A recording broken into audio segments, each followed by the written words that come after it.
ladies and gentlemen, for today's video ay magluluto po tayo ng munggo dahil matagal-tagal na rin po akong hindi nakakakain ng munggo. Una, ayan, gisahin muna natin ang ating bawang.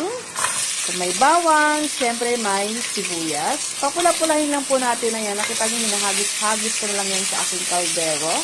Ganyan ko talaga ako magluto, hinahagis-hagis ko lang yan dyan. Kung may bawang at sibuyas, syempre hindi mawawala si kamatis. Ayan. So, ilagay na ang kamatis at halu-haluin. At meron din po ako natira-tirang mga isda dyan. Hinimay-himay ko na rin po yan para isahog dyan sa ating nilagang munggo.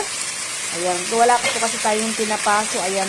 Isda na lang na pinirito ang aking nakita dyan. Hinimay-himay ko na rin po yan para dyan sa pagigisa natin. At naglaga po ako ng aking munggo. Ayan. Isahog na po natin ang ating munggo.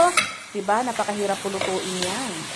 Ayan, halu-haluin lang po at pakuluin. Siyempre, ayan na po ang ating pakbet.